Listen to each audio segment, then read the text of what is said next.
They laughed at her like she didn't belong there. Like her presence in that courtroom was some kind of joke, a misplaced shadow among marble floors and polished shoes. When she stepped through the metal detector, wearing a simple navy coat and holding a folder close to her chest, no one even looked twice. To them, she was invisible, or worse, disposable. But they made one fatal mistake. They thought she was weak. They thought she was just another black woman out of place.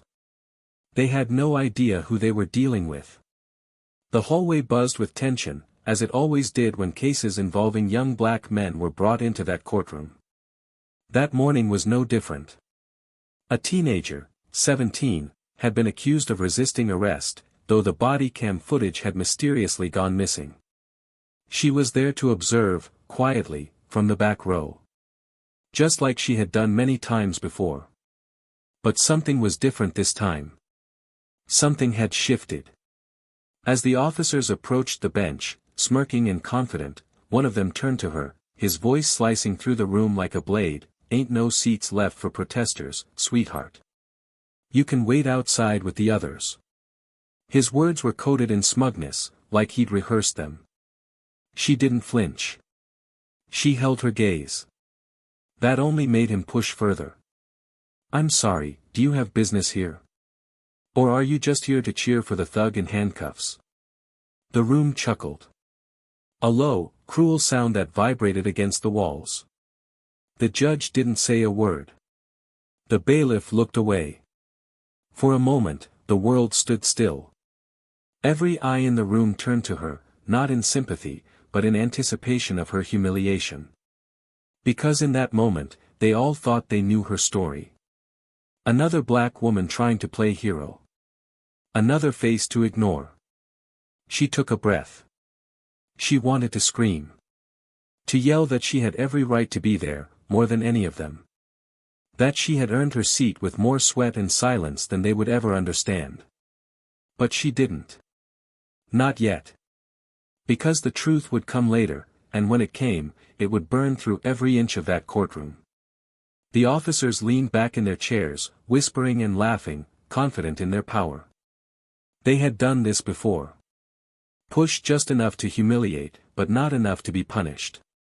And when she sat in the back, silent and still, they believed they had won. What they didn't know was that she had been watching them long before that day. That her folder wasn't filled with empty paper. That her eyes weren't just observing, they were collecting. Documenting. Preparing.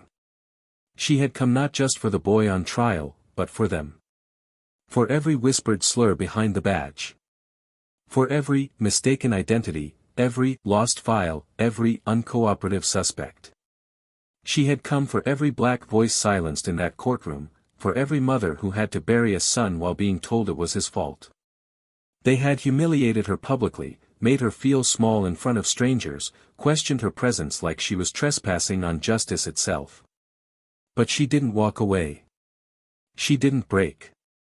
Because the truth, the real truth, was locked behind a badge she hadn't revealed yet. Her silence was not submission. It was strategy. Because she wasn't just a woman in the crowd. She wasn't just another face in the courtroom. She was the storm waiting to be unleashed. And when she stood up, when she finally spoke, what she did shook the courtroom to its core. The very same officers who laughed at her, would soon be on the receiving end of a federal investigation they never saw coming. But how did she do it? What was in that folder she never let go of? And what connection did she really have to the case that no one saw coming? Stay until the end, because what she did next wasn't just justice, it was a lesson in power, in silence, and in never underestimating a woman who knows exactly what she's doing. Before we begin, we want to send a message from the heart, especially to every black viewer watching this right now. At Plow of Twist, we stand firmly against racism, discrimination, and injustice of any kind. Your voice matters. Your life matters. And your story deserves to be heard and respected. Now sit back, get ready for a powerful and emotional ride, and never forget your strength, especially when others try to silence it. If this kind of story speaks to you, subscribe to the channel and turn on notifications, because we've got much more to come. Enjoy the story. Savannah Daniels had never needed anyone to tell her who she was, life had done that for her. Born and raised in the heart of Jackson, Mississippi, in a two-bedroom apartment with creaky floorboards and a mother who worked 3 jobs just to keep the lights on, Savannah learned early that the world didn't offer second chances to girls like her. You earned your place or you got swallowed whole. She was sharp, quiet, and observant from a young age. The kind of child who watched before speaking, who noticed what others missed, who understood that silence was often more powerful than shouting. Her mother, Lorraine, a worn-out nurse with soft hands and tired eyes, used to whisper at night, "Baby girl, you don't have to be loud to be strong." Savannah carried that with her like armor. By the time she was 16, Savannah had memorized every case study from her public library's criminal law section. She read federal codes like they were love letters. She couldn't afford prep school or Ivy League tutors, but she could outthink, outwork, and outlast anyone who doubted her.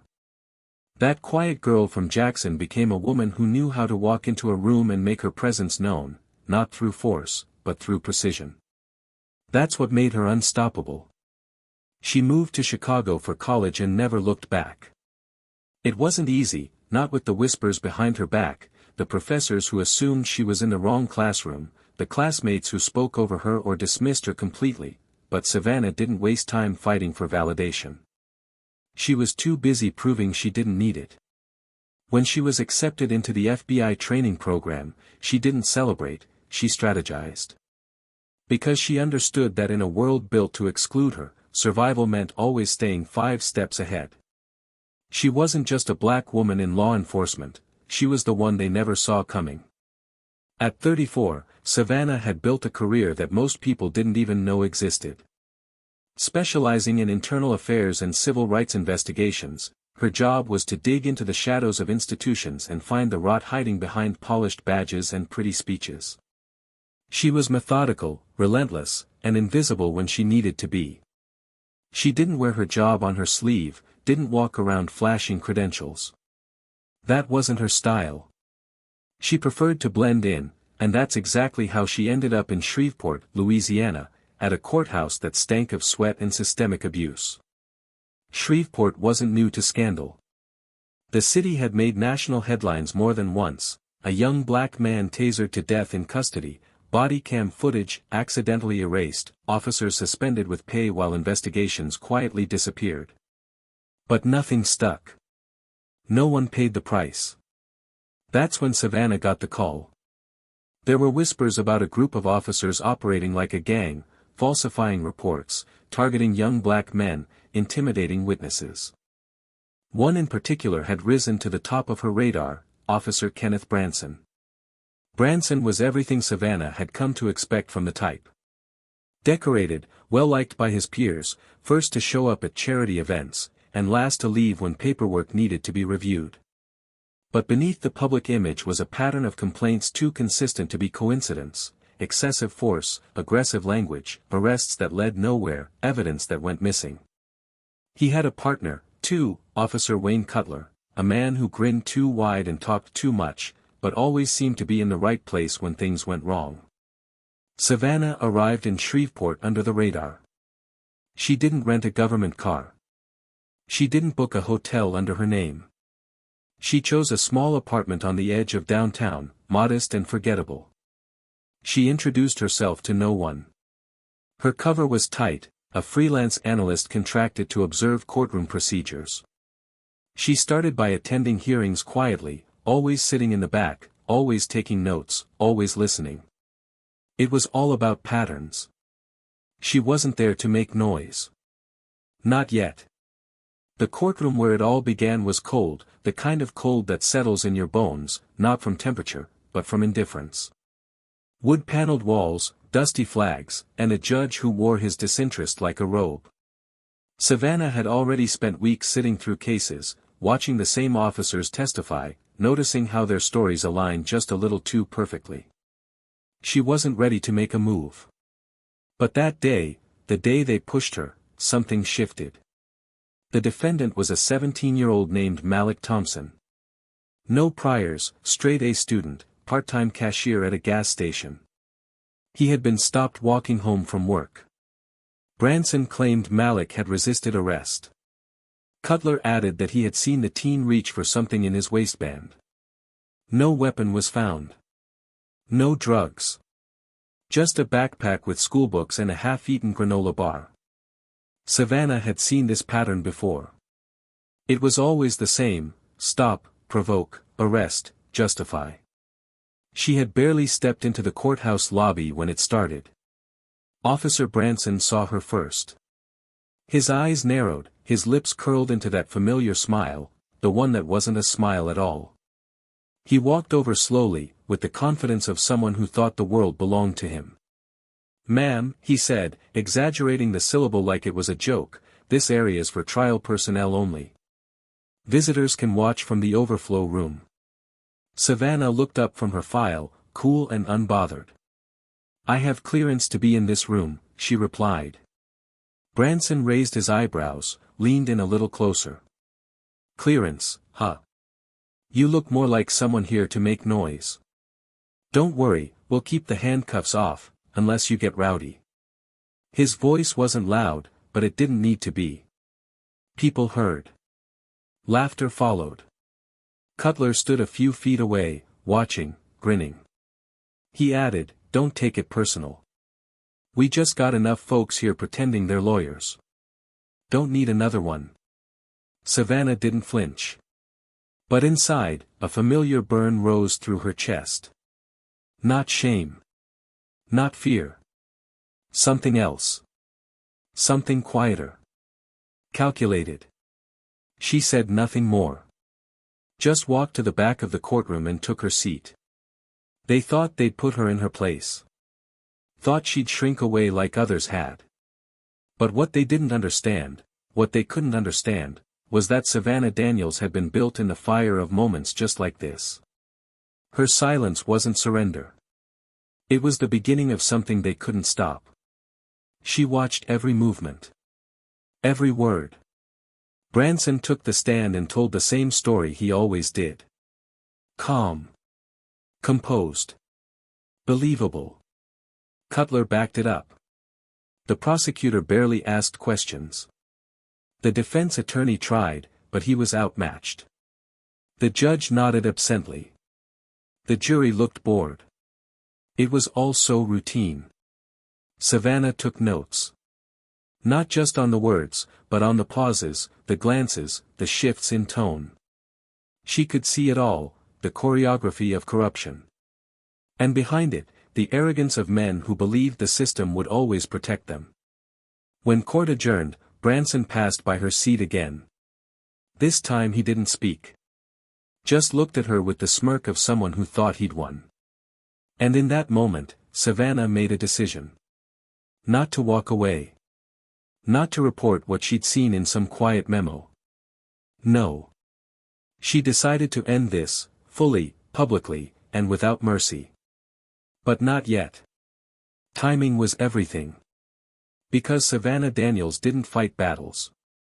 She ended them. And the war was just beginning. Savannah returned to the courthouse the next morning with her coat buttoned high and her eyes sharper than ever. The same officers stood near the entrance, leaning against the marble columns like kings surveying their territory. Branson caught sight of her and gave a smug nod as if acknowledging a returning subject. Cutler whispered something in his ear, and they both laughed, short, cruel, dismissive. But this time, Savannah didn't even glance in their direction. She moved with precision, with purpose, like a chess master already knowing the checkmate 5 moves ahead. She wasn't there to challenge them openly, not yet. She was there to watch them trip over their own arrogance. And they were making it easy. Inside the courtroom, the energy was heavy, but Savannah could feel it shifting. She took her usual seat in the back, pulled out her notebook, the same one they thought was filled with meaningless scribbles, and began to write. But not just notes. Patterns. Connections. Observations that built the foundation of a structure that would soon collapse in on them. Each testimony given by Branson or Cutler was like a puzzle piece handed over freely, because neither of them suspected that she had been quietly gathering every contradiction, every slip in memory, every date that didn't align. They had become lazy in their power, careless in their confidence. And Savannah was counting on that.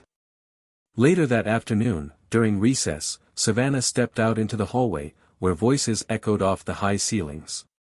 She overheard two public defenders whispering by the vending machine, one of them referencing how Branson's reports always seemed too clean, too scripted. The other agreed but shrugged helplessly, saying, "But who's gonna say anything? You know how it works here." Savannah approached them with calm purpose, introduced herself by her cover name, and gently pressed, "Has either of you ever formally reported these suspicions?" They looked at each other and then back at her, uncertain. "Not exactly," one muttered. "What's the point?"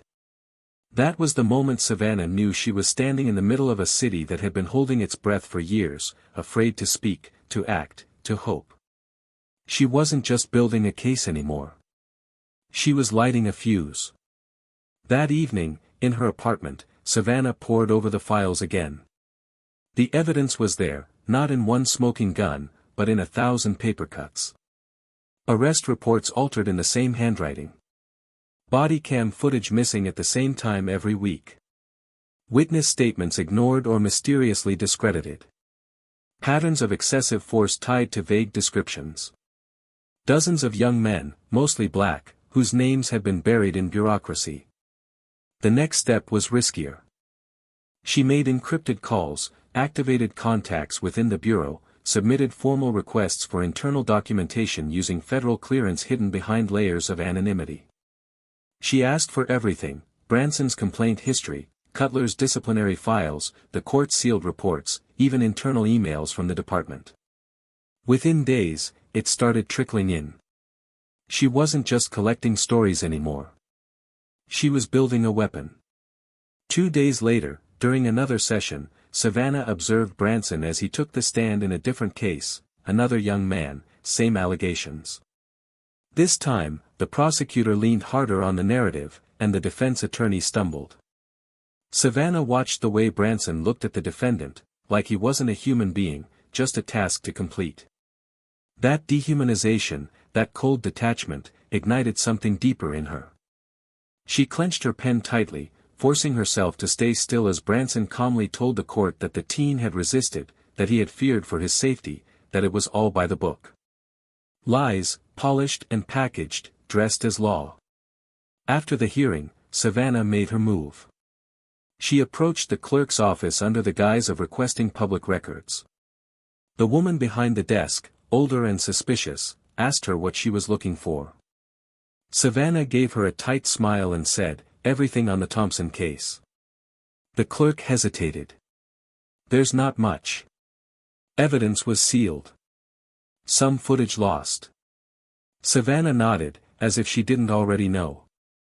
"Still, I'd like what's available." She was handed a folder, thin, light, far too incomplete. Exactly what she expected. That night, Savannah met with a contact from the bureau in a diner on the edge of town. A quiet man named Greg, who had worked with her before on 2 internal investigations in Kentucky. He slid into the booth with a leather satchel and tired eyes. "You weren't kidding," he muttered, passing her a flash drive under the table.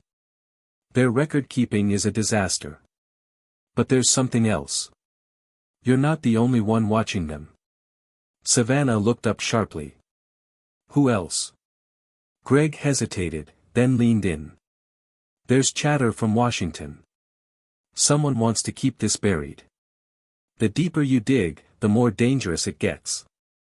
Savannah held his gaze. "Then we're getting close." Back in court, Branson's swagger had grown bolder. He was cracking jokes during breaks, winking at jurors, talking loudly about cleaning up the streets. Savannah sat through it all, silent and composed. But then came something unexpected. The judge called for her. She stepped forward slowly, pretending to be puzzled. Branson smirked as she walked past, whispering under his breath, "Guess the show's over, sweetheart." The judge asked her to identify herself. She gave her alias, showed her credentials. The judge nodded. We've had a few questions about your presence in the courtroom. Officers Branson and Cutler filed a complaint, say they feel harassed. Savannah raised her eyebrows but said nothing. The judge leaned forward. I've seen no disruption from you. But let's be clear. This court is not a place for political statements. If I sense bias or manipulation, I'll have you removed. Savannah nodded once. Understood. She turned to leave and caught Branson's stare again, smug, victorious. But what he didn't realize was that Savannah had already anticipated this. She wasn't here to fight them in a room that favored them. She was here to let them believe they were winning, until it was too late. Over the next few days, Savannah worked from the shadows. She met with two young men who had filed complaints against Branson in the past. Both had been ignored. She reviewed their statements, cross-checked their stories with court records, traced the timeline, and found more inconsistencies. Every new connection pulled the curtain back a little further. Then she got the call that changed everything. A junior officer, nervous, young, and clearly terrified, reached out anonymously. He had seen too much. Had been ordered to erase footage, rewrite reports, falsify timestamps. He didn't want to be part of it anymore. Savannah arranged a private meeting. In a rented office downtown, the young officer, who refused to give his name, handed over a hard drive. There's footage, he whispered. The Thompson arrest. They said it got lost, but I backed it up. Just in case. Savannah's hands trembled slightly as she took it. Why now? She asked. The officer swallowed hard. Because they're getting reckless. And because, people like him don't get help unless someone speaks up. She opened the file that night. And there it was. Clear, uncut, undeniable.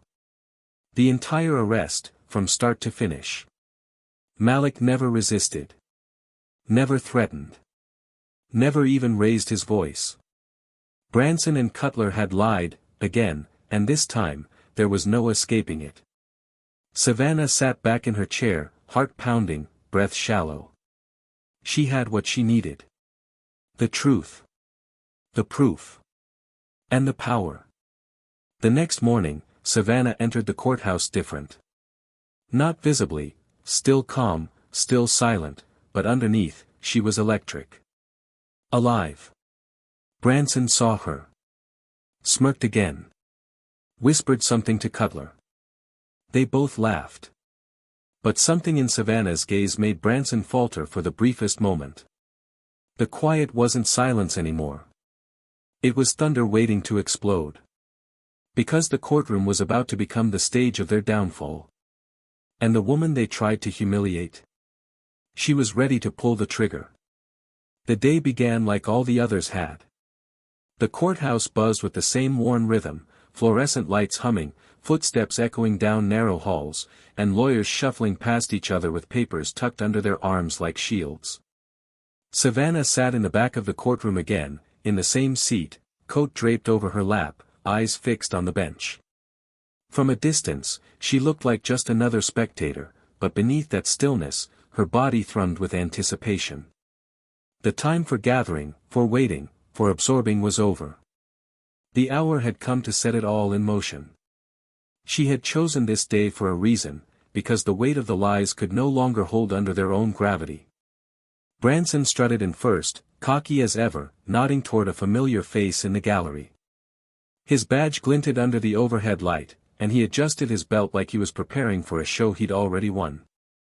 Cutler wasn't far behind, chewing gum and laughing at something on his phone.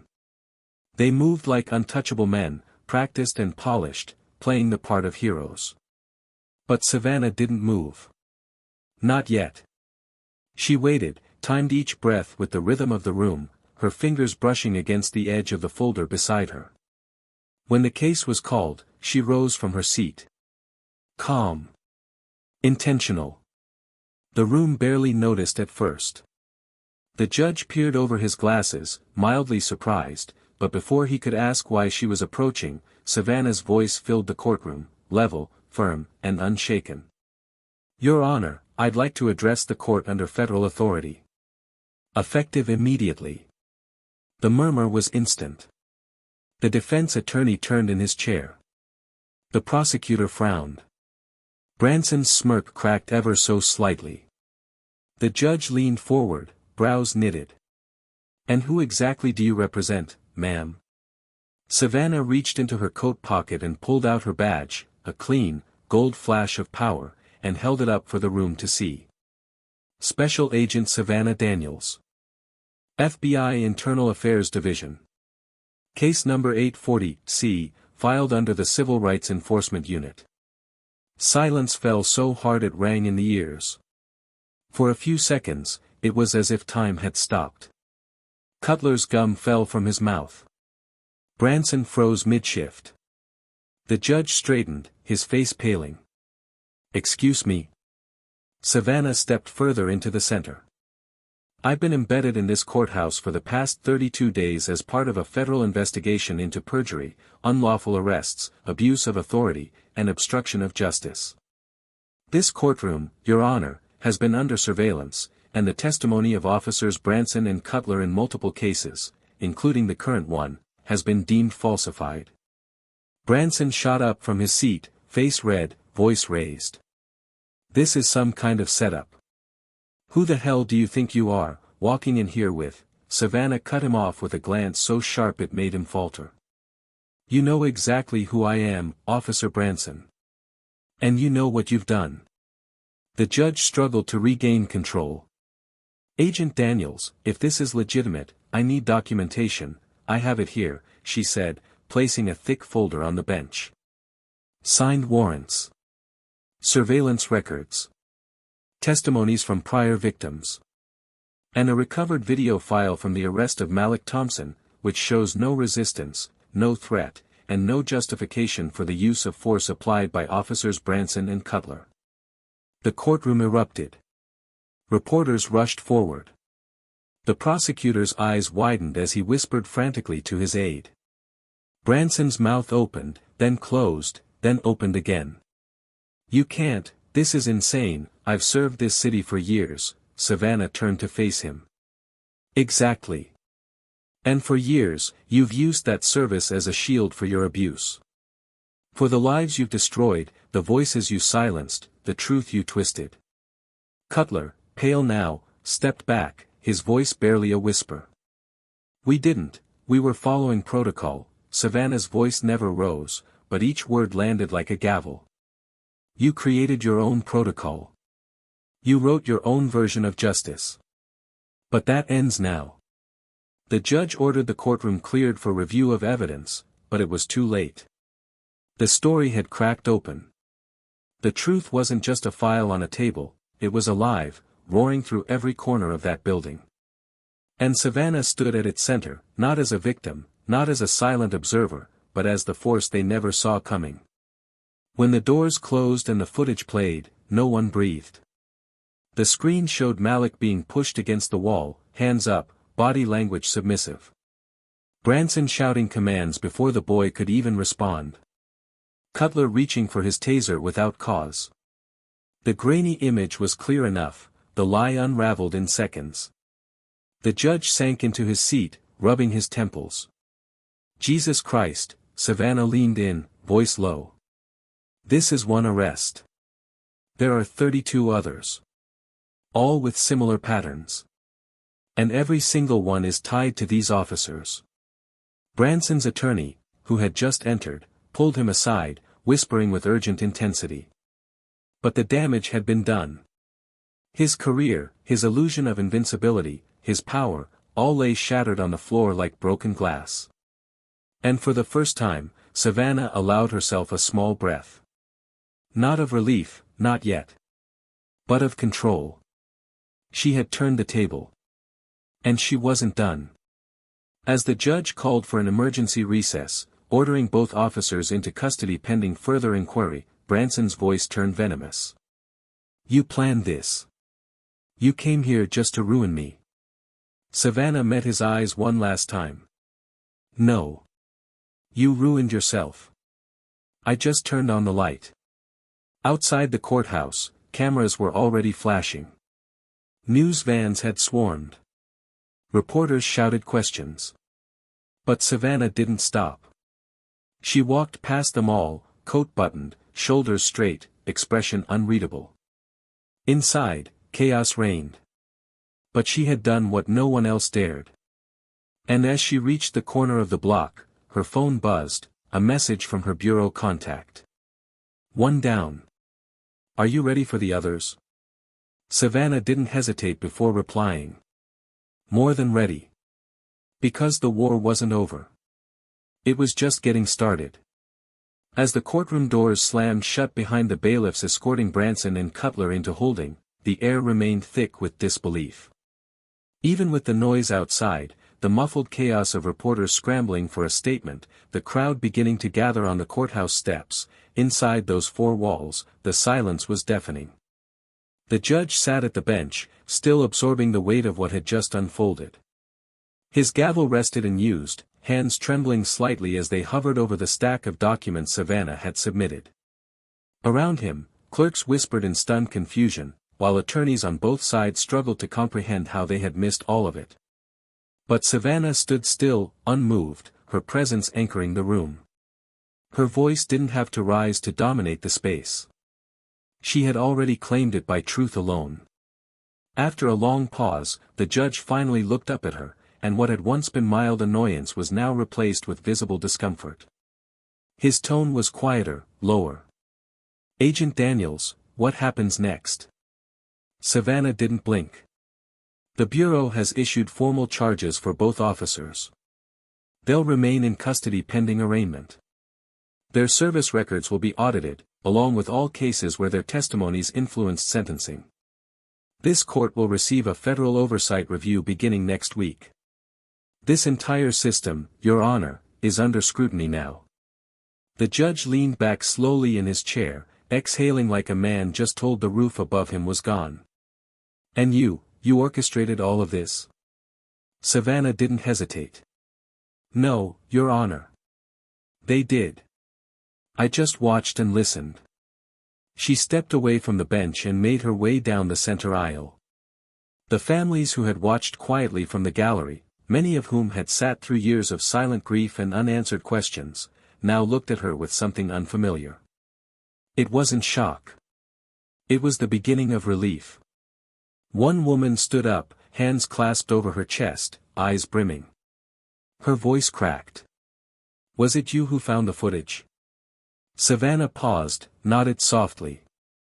The woman nodded back, tears sliding down her cheeks. My son, he was one of them. They said he attacked them. But he never even raised his voice. They made him a monster. Savannah stepped closer, her own eyes not far from welling. We're going to clear his name. All of them. I promise. As she exited the courtroom and stepped into the sun-soaked chaos outside, the crowd surged forward. Cameras turned like vultures, questions fired from all directions. Agent Daniels, were the arrests part of a larger operation? How long have you been embedded here? Is it true the FBI is planning a full investigation into the department? But Savannah kept walking. This wasn't about headlines. It wasn't about credit. She had a mission, and it was only beginning. Still, behind her composure, her chest ached with the weight of it all, the rage, the injustice, the voices she'd heard in quiet meetings and tearful testimonies. It wasn't satisfaction she felt. It was something deeper. Something heavier. Back at her temporary field office, she was met by Special Agent Greg Vaughn, the same contact who had slipped her the drive days before. His face was pale, serious. It's spreading, he said as he shut the door behind him. 2 more departments have contacted us. They've got officers trying to delete files, people starting to panic. Whatever you triggered here, it's rippling. Savannah removed her coat, sat down, rubbed her temples. Good. Let it ripple. They need to know someone's watching. Greg hesitated. And the judge? He'll cooperate, she replied. He's scared. But he's not corrupt. Just complicit. Greg nodded slowly. What about retaliation? Savannah's eyes flicked up. It's coming. But I'm not going anywhere. The following day, Savannah returned to the courthouse to attend the emergency arraignment. Branson stood inside the defendant's box, no longer the self-assured officer in blue but a man shackled at the wrists, his eyes darting nervously around the room. His lawyer, a slick-suited man with sweat on his brow, tried to maintain confidence, but even he looked uncertain. The courtroom was packed, not with press this time, but with the people of Shreveport. Faces that had been ignored for years now filled every bench, every aisle, every wall. They had come not just to watch justice, but to reclaim something: presence, visibility, truth. As the charges were read aloud, one after another, Savannah observed Branson's face closely. For the first time, he looked small. His eyes landed on her once, a flash of disbelief passing through them. Not anger. Not even hatred. But confusion. As if he was still trying to make sense of it. Like he couldn't understand how someone like her had been capable of tearing down everything he'd built. And that's what broke him. Not the indictment. Not the handcuffs. But the realization that the woman he had once mocked in public was the one dismantling his empire, quietly, legally, and with unstoppable precision. When the court recessed, Savannah stepped out into the hallway and found herself face to face with someone unexpected: Officer Marcus King, a younger cop she'd seen only a few times during her investigation. He wasn't like the others. Quiet, watchful, always on the edge of something. He looked at her now with a strange mix of fear and respect. "I wanted to talk," he said, glancing over his shoulder. "I stayed out of it. But I knew. Not everything, but I knew something was wrong." Savannah's expression softened slightly. "Why didn't you say anything?" King looked down, ashamed. "Because I was scared. They said if we snitched, we'd be next. They called it protecting the brotherhood." He exhaled. But it wasn't brotherhood. It was control. Savannah nodded. "It's not too late to do the right thing. People will listen to you now." He hesitated. Then finally, "I'll talk. I'll tell them everything I saw." She reached out and touched his shoulder. "Good. Because this doesn't end here. We're not just cutting off branches. We're digging out the root." That night, Savannah walked alone to her apartment, the weight of the day pressing down on her, but something new beginning to rise within. Not victory, that wasn't the right word. It was more like justice in motion. A slow, grinding, relentless force finally breaking through the cracks. She looked up at the night sky, the sounds of the city still echoing around her, and let herself breathe for the first time in what felt like weeks. The next morning, everything changed. The Bureau released the footage to the public. It played across national news, went viral on every platform. Celebrities reposted it. Activists marched with it. Commentators dissected every second. And in the middle of all that noise stood Savannah, not as the center of the story, but as the reason the story was finally told. Her name was spoken in reverence by some, with resentment by others. But no one ignored her. Not anymore. Inside the department, panic set in. Officers scrambled to cover tracks. Old cases were pulled. Lawyers filed motions. And through it all, Savannah kept moving. Case by case. File by file. Conversation by conversation. She visited families. She answered questions. She stood in front of those who had been broken and told them, "I see you. I believe you. We are fixing this." In a final moment of confrontation, Branson requested to speak with her privately before his transfer. Against her better judgment, Savannah agreed. Inside the holding room, they sat across from one another, a pane of glass between them. Branson looked hollowed out. Not the man who had strutted through courtrooms, but someone who had been gutted by his own reflection. "Why?" he asked, voice hoarse. "Why did you come for me?" Savannah looked at him, steady and calm. "Because you thought no one ever would. Because you thought your uniform made you untouchable. And because people trusted you, and you betrayed that trust every single day." He leaned back, defeated. "You ruined my life." Savannah's reply came without hesitation. "You ruined your own. I just stopped you before you did it to someone else." She stood and turned without waiting for a response. There was nothing more to say. And as the door closed behind her, Savannah Daniels didn't look back. Because ahead of her, there were still cases to open. Still voices to amplify. Still systems to dismantle. This wasn't the end of the fight. It was just the beginning of a new one. The courthouse no longer felt the same. It had become a symbol of disruption, of reckoning, of a long-buried truth now clawing its way to the surface. Savannah moved through its halls not with triumph, but with cautious urgency. The wave she had unleashed couldn't be stopped now, not even if she wanted to. And she didn't want to. But it came with shadows, the kind that crawled in through cracks and corners, whispering threats in the dark. The city had been awakened, but not everyone was celebrating.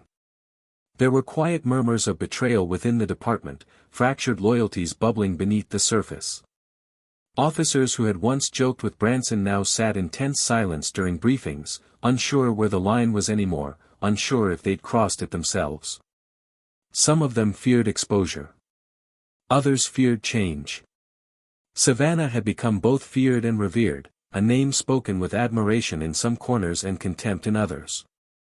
People asked questions everywhere she went now. In the grocery store. At the gas station. At city council meetings that had once been empty but were now packed with angry, grieving, determined faces. Victims were stepping forward, some with shaking hands and voices barely above a whisper. Old cases reopened. Files long buried being pulled from basements and file rooms. And with every document unearthed, a new piece of the puzzle fell into place. But the more Savannah dug, the heavier the burden became. Because the truth wasn't simple. It was tangled and raw and cruel. And the deeper she went, the more she began to see the scars it left behind, not just in the victims, but in the system itself. One morning, she met with a young prosecutor named Elena Reeves. Elena had been fresh out of law school when she was assigned to her first case involving Branson. At the time, she had trusted his testimony without question. Savannah handed her a folder containing transcripts, altered timelines, and emails from that very case. Elena stared at the pages for a long time, her fingers trembling slightly. "I used this to put that kid away," she murmured. "I thought I was doing the right thing. I believed him." Savannah nodded, quietly. "You weren't the only one. That's how it works. They build trust so that no one questions the lies." Elena's voice cracked. "He was 17. He cried during the verdict. I thought he was faking. I told myself it was just courtroom theatrics." Savannah closed the folder. "We're not here to punish people who were manipulated. We're here to dismantle the manipulation. But we need your voice now. The system won't clean itself." Elena nodded slowly, the guilt etched deep across her face. "I'll testify. I'll do whatever it takes." That became the pattern. One voice inspiring another. Then another. Some reluctant, some outraged, some still grappling with their own complicity. But every voice mattered. And it was changing things. The media attention escalated. The FBI announced a full civil rights investigation into the Shreveport Police Department. Federal monitors were assigned. Policies were suspended. Dozens of officers were placed under review. The mayor held a press conference urging calm, but it was clear that calm wasn't coming. Not yet. Not until the dust settled. Not until the truth finished burning through everything that had hidden it for so long. Still, Savannah knew this wasn't just about one city. It was bigger. Shreveport was a symptom. The disease was national. Systemic. And that knowledge weighed heavily on her. Because while justice was now in motion, it still didn't feel complete. There were names on her list she hadn't reached. Victims who still hadn't been heard. Officers whose crimes hadn't yet come to light. And then there was the backlash, subtle but building. Online threats. Whisper campaigns. Anonymous letters. A cracked window at her temporary residence. And the sense, ever present, that someone was watching her too closely. She filed reports. Took precautions. But the Bureau reminded her, as always, that exposure came with risk. And she had exposed everything. Late one evening, Savannah sat with Marcus King in the back of a small diner, the same one where she'd met Greg before. Marcus had now become a key witness, a man in uniform finally ready to break the silence that had once protected him. But the cost was written all over his face. "My wife wants to leave town," he said quietly, stirring a cup of coffee he hadn't touched. "Says we're not safe here. Says I picked a fight I can't win." Savannah watched him, understanding too well the cost of courage. "She's scared. So are you. So am I. But we don't get to turn back now." Marcus shook his head. "I don't regret speaking up.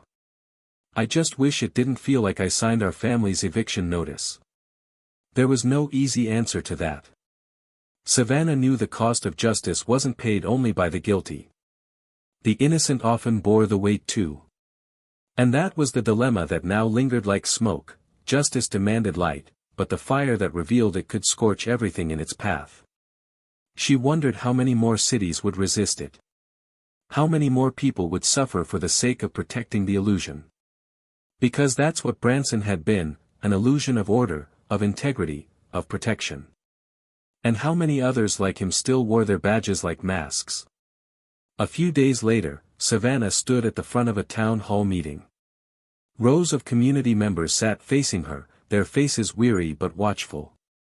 The tension in the room wasn't just about anger. It was about uncertainty.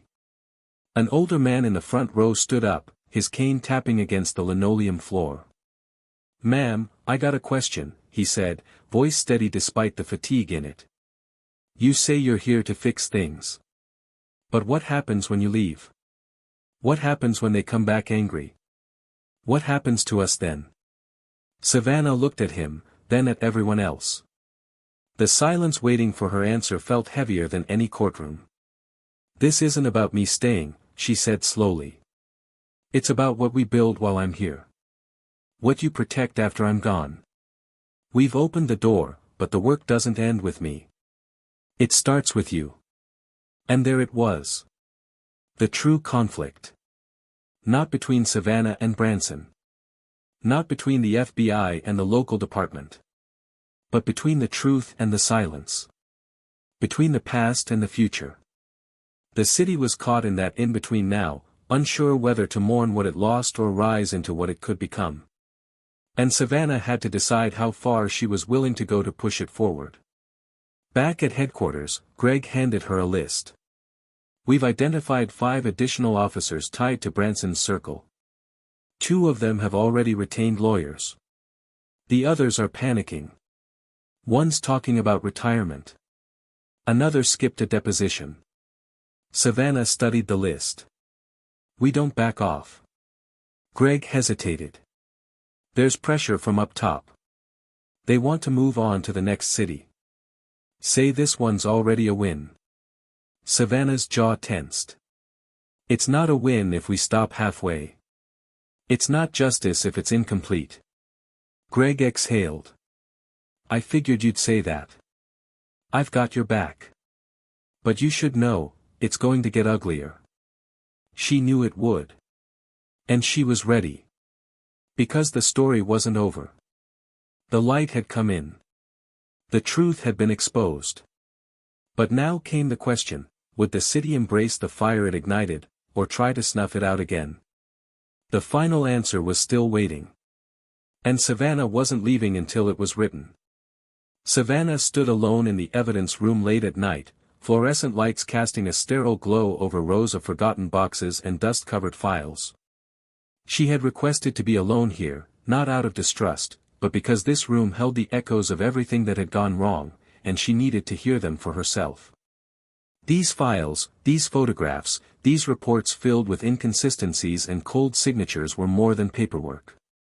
They were fragments of lives bent under the weight of lies. Her fingers ran across one case file in particular, Jamal Rivers, age 16, detained without probable cause, released with a record that followed him into adulthood, denied scholarships, denied second chances. The margin notes in Branson's handwriting told a story far different than what had been filed publicly. That boy had never stood a chance. Savannah closed the folder gently, her breath catching in her throat as the pressure of it all surged in her chest. The room was quiet, but inside her, the noise was deafening. Her phone buzzed. A message from Elena. Another victim came forward. Wants to speak with you. Says he's afraid but ready. Savannah read the words twice, her heart pulsing in her ears. It never stopped. The courage of one would always awaken another. She left the evidence room without a word and drove across town to a small church where Elena waited in a dimly lit office beside a man in his early 30s, Michael. He looked nervous, hands stuffed in the pockets of his oversized jacket, foot tapping uncontrollably. Elena nodded at Savannah as she entered. Michael stood, eyes darting from her to the floor. "You're the agent, right?" he asked, voice hoarse. Savannah nodded. "I'm here to listen." He sat back down, swallowed hard, and began. "They stopped me outside my grandma's house. Said I matched a description. There was no description. They cuffed me, slammed me against the hood. Branson whispered in my ear, told me if I opened my mouth, he'd make sure I never saw daylight again. Said he'd make me disappear on paper. And I believed him. I didn't even tell my family." Savannah didn't interrupt. She let the weight of his words fill the room. After a long pause, she said quietly, "You're not invisible anymore. And what they did to you, we're going to make sure the world knows." The next day, Michael's testimony was added to the growing pile. His story, like so many others, gave form to a monster the system had refused to see. But as these stories grew louder, so did the resistance. A councilman publicly criticized Savannah's presence, accusing the Bureau of overreach. Anonymous op-eds appeared, calling her investigation a witch hunt. Social media filled with comments both supportive and vitriolic. Some hailed her as a hero. Others labeled her a traitor. But Savannah knew this came with the territory. Truth was never easy. Especially when it exposed rot in places where trust had been blindly given. That week, Savannah was invited to speak at a community forum. The room was packed wall to wall with residents, advocates, activists, and officers. The tension in the air was tangible. On one side, people who had waited years to be heard. On the other, those afraid of what hearing the truth meant. Savannah stepped onto the small stage and took the microphone. Her voice, steady but raw, carried across the crowd. This is not just about bad cops or broken systems. It's about people who were denied dignity. Who were silenced, ignored, and erased. And this investigation isn't just about punishing the guilty. It's about restoring what was taken, trust, justice, and humanity. A woman stood near the back, raising her hand. "What if it doesn't work?" she asked, voice thick with emotion. "What if they go free? What if it happens again?" Savannah didn't flinch. "Then we keep going. We don't stop. Because the moment we give up is the moment they win. And we're not giving them that." Later that night, Savannah sat on the steps of the courthouse, watching the city slowly exhale. It wasn't healing yet, not fully, but it was breathing again. She thought about her mother, about Jackson, about the quiet lessons that had shaped her into someone who never looked away. She remembered nights spent reading court documents by flashlight, dreaming not of power, but of justice. And now she was here, not as a spectator, but as a woman rewriting the rules. Still, there was a price to pay. She hadn't slept in days. Her inbox was flooded. Her face was on every screen. And there were moments, in the early hours of the morning, where fear crept in like a thief, whispering that maybe this fire was too big, that maybe it would burn her too. That fear came to life one evening when Savannah returned to her temporary residence to find the door slightly ajar. Her heart pounded. She stepped in slowly, hand instinctively reaching for the small weapon tucked beneath her coat. The apartment was still. Nothing looked out of place, but the air was wrong, like someone had been there and wanted her to know it. On the table sat a single envelope. No name. No return address. Inside was a photograph, her, sitting at the courthouse steps earlier that week. On the back, written in jagged ink, "You're not untouchable." She stared at it for a long time, rage and adrenaline tightening her grip. She reported it immediately. The bureau increased her security. But the message was clear. Someone was watching. And they were afraid. That meant Savannah was doing her job. The following morning, she met with Marcus King again, this time in the safety of a bureau-monitored location. His face was pale. "They're getting bold," he said. "There's talk in the department. People saying you're making things worse. That you're dividing the city." Savannah shook her head. "The truth doesn't divide. The lies did that. This is accountability." Marcus looked away. "Yeah, but it doesn't feel like justice for everybody. Some of the younger officers, they don't know what to believe. They think if they speak out, they'll be punished either way. And the older ones, the ones who kept quiet for so long, they're turning on each other now." Savannah listened carefully, absorbing the weight of it. This is what it looks like when the mask comes off. It's chaos at first. But it's necessary. Because now, at least, we're not pretending anymore. Days passed, and the cases piled higher. Court hearings resumed. Officers gave depositions, some reluctantly, some defiantly. Savannah watched each one, documenting every inconsistency, every revelation. One officer, pressed hard under questioning, finally broke. "It was the culture," he said. "We were told to keep numbers up. Told who to target. We didn't think about what it meant. We just did it. And there it was, the invisible machine laid bare. Not just a few rogue cops, but a system that incentivized abuse, rewarded silence, and punished empathy." The courtroom murmured as his words settled like ash. But even amidst all this, there were still moments of unexpected grace. Savannah received a letter from Malik Thompson's mother. It was handwritten, folded neatly, sent without fanfare. Inside, it read, "I watched you. I saw how you carried our stories without flinching. My son sleeps easier now. And so do I."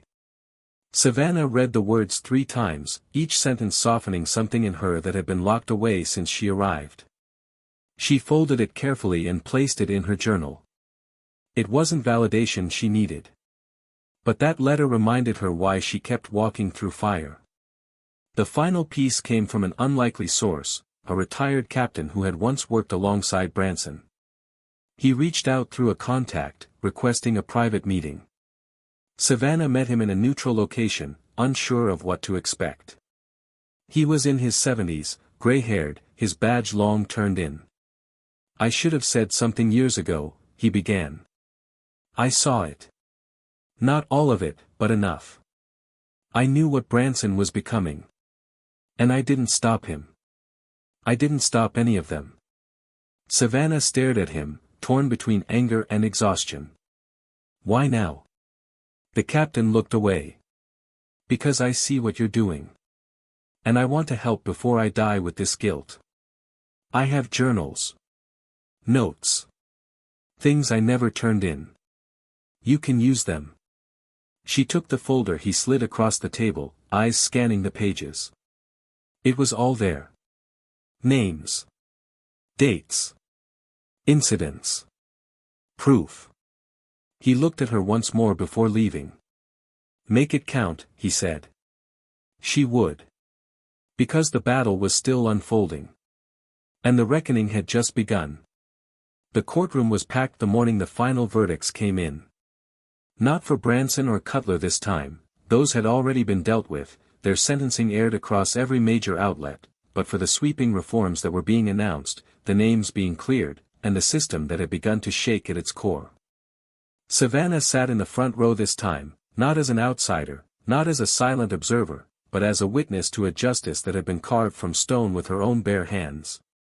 Judges, lawyers, victims, community leaders, all gathered to hear the outcome of what had become one of the most consequential internal investigations in Louisiana's modern history. And it wasn't just about punishment. It was about repair. Malik's record was expunged. Michael's statement had led to a reopened case and a public apology from the district attorney.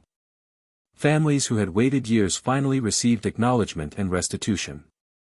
And above all, legislation was introduced, real, written change aimed at dismantling the loopholes that had allowed predators to hide behind the shield.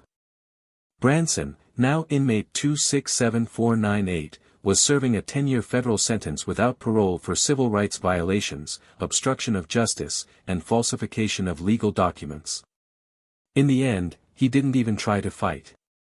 Not really. The walls had closed in too tightly. During his final statement before sentencing, he didn't offer an apology. Just a hollow reflection that it had all gotten too far out of hand. There was no redemption in his ending.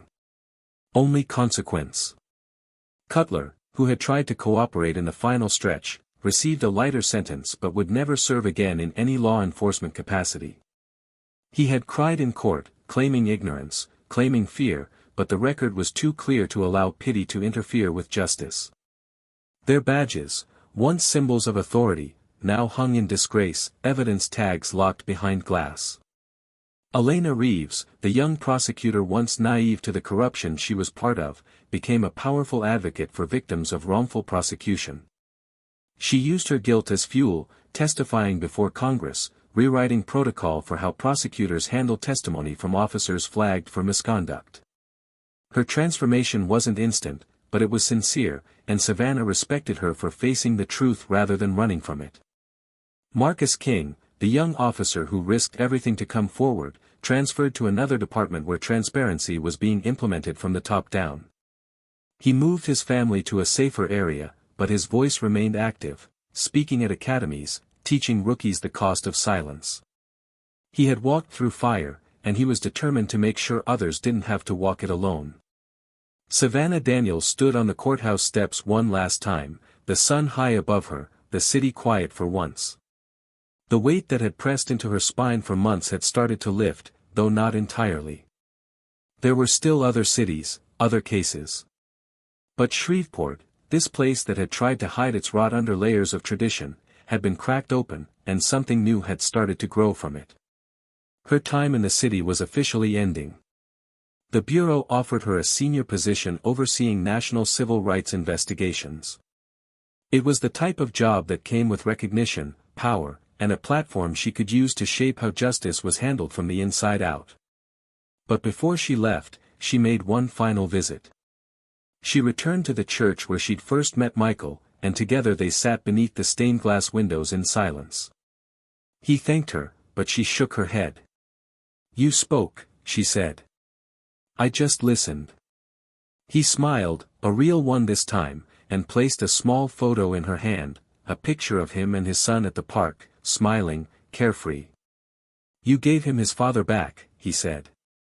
Savannah didn't reply. She just nodded, her fingers closing around the image like it was something sacred. As she packed up her office for the last time, Greg knocked on the doorframe with a grin. "Word is they want you to brief the director in D.C. You're on a lot of radar screens now." Savannah chuckled. As long as they're the right ones. He stepped in, his tone turning serious. You did something historic here. But I know it cost you. Savannah paused, looking at the bulletin board now stripped of its maps and timelines. It's worth it. If even one person walks free tomorrow who would have been buried today, it's worth every bruise. Greg nodded. So, what's next? Savannah zipped her bag closed, turned off the light, and said, wherever the silence is loudest. That's where I'll be. She left Shreveport not as someone escaping, but as someone who had finished what she came to do. The drive out was quiet. No headlines. No fanfare. Just the hum of the road and a deep, steady breath she hadn't allowed herself in months. Her work would continue. The system was far from healed. But for the first time, there was movement. There was resistance. There was hope. And now, to you who just listened, I want to ask, what would you have done if you were in Savannah's place? If you saw injustice in plain sight, would you have spoken? Or stayed quiet, afraid of what it might cost? This story isn't just a tale of corruption or victory. It's a reminder. That silence can be a weapon, and truth can be louder than fear. Savannah didn't win because she shouted. She won because she listened, documented, and refused to walk away. Let this be more than entertainment. Let it be a question you carry forward. Where do you see injustice hiding? And what are you willing to risk to bring it to light? If this story moved you, share your thoughts in the comments. Tell us what hit hardest, and what justice means to you. And don't forget to subscribe to Tales of Twist for more stories like this, true to the core, built with heart, and always with a twist you never saw coming.